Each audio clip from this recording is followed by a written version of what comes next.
municipale, Monsieur le député de Bordua. Oui, Monsieur le Président, après les arrêts de procédure en 2011 et en 2015 à l'endroit de nombreux Hells Angels, l'arrêt des procédures à l'endroit de l'influent Salvatore Casetta en septembre dernier, on apprend ce matin que le DPCP va retirer les accusations à l'endroit de Luigi Coretti en lien avec les délais raisonnables associés au système de justice. Luigi Coretti, ce donateur libéral, celui-là même qui entretenait des liens avec l'ex-ministre libéral Tony Tomassi. Le 21 septembre dernier, Monsieur le Président, j'avais demandé à la ministre de la Justice ce qu'elle comptait faire pour que ce genre de situation ne se reproduise plus. 2 mois plus tard, 13 ans de gouvernement libéral plus tard, on en est au même résultat. Avec ces arrêts des procédures, Monsieur le Président, la population a perdu confiance dans le système de justice et dans ce gouvernement libéral. Monsieur le Président, aujourd'hui, je veux savoir ce que la ministre de la Justice va faire. Est-ce qu'elle va prendre ses responsabilités? Est-ce qu'elle va agir? Et surtout, on ne veut pas entendre de rencontres de table de concertation. On veut savoir quelles actions va-t-elle prendre dès maintenant. Madame la ministre de la Justice. Monsieur le Président, des actions, on en a pris, on continuera à en prendre. Parce que les enjeux reliés au délai dans le système judiciaire, c'est un enjeu qu'on prend de façon très sérieuse. C'est un enjeu qui nous amène à revoir nos façons de faire, dans le traitement, dans l'aménagement des dossiers, dans les ressources, oui, mais aussi dans la façon de faire au sein de la magistrature, dans le traitement des dossiers, dans les façons de faire au sein des organisations telles le directeur des poursuites criminelles et pénales. Et c'est pour ça qu'en janvier dernier, j'ai convoqué tout le monde, pas pour parler, pour poser des gestes, pour analyser et voir comment ensemble on peut renverser la vapeur, on peut changer la culture, parce que l'arrêt Jordan nous dit ceci, il y a une culture de complaisance dans le milieu, et on doit changer ça.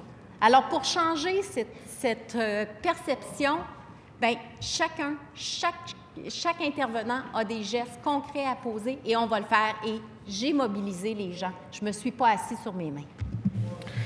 Premier complémentaire, Monsieur le député de Bordua. Monsieur le Président, la population perd confiance dans le système de justice. Madame la ministre, ça prend de l'action, de l'action, de l'action.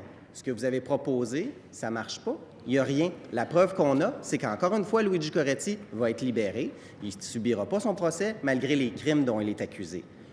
Monsieur le Président, combien de criminels vont être remis en liberté avant que la ministre de la Justice agisse? Madame la ministre, combien? Adressez-vous à la présidence, Monsieur le député de Bordua. Madame la ministre de la Justice. Simplement rappeler à la prudence, les partis sont en conférence de gestion en ce moment. Dans un autre registre, le collègue indique que les mesures mises en place ne fonctionnent pas. Simplement rappeler que les mesures ont été annoncées le 4 octobre dernier. Les mesures sont mises en place et amènent des changements. Il y a plus de termes. Il y a plus de monde sur le terrain qui travaille avec acharnement. Et la semaine dernière, nous avons reçu également le rapport de Maître Bouchard qui s'adresse plus particulièrement au méga-procès et qui nous amène une série de recommandations auxquelles nous donnerons suite, Monsieur le Président. Parce qu'il y a effectivement une façon de faire mieux et nous le ferons. Deuxième complémentaire, Monsieur le député de Bordua.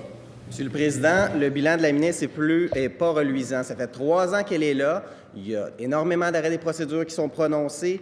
C'est elle qui a coupé 4,2 millions au DPCP. C'est elle qui a coupé l'an passé 3,5 millions au ministère de la Justice, dans l'administration de la justice. Les policiers, les enquêteurs, les procureurs qui travaillent à monter des dossiers pour accuser les gens d'infractions criminelles, eux, ils se retrouvent là dans une situation où leur travail ne porte pas fruit. Combien de criminels vont être remis en liberté avant que la ministre de la Justice agisse? Agissez. Madame la ministre de la Justice. Monsieur le Président, les actions qui sont posées sont concrètes. Le plan d'action qui a été déposé par la table justice va mener à des changements de culture, va mener à une nouvelle façon de faire les choses parce que c'est nécessaire. Le directeur des poursuites criminelles et pénales revoit également la façon dont les traitements de dossiers et la preuve est analysée, la façon dont les autorisations sont données, afin de s'assurer que la preuve est complète.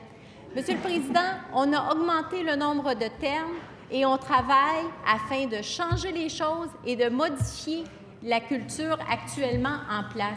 L'arrêt Jordan est tombé en juillet, il nous a imposé des délais plus stricts et nous y répondrons, Monsieur le Président.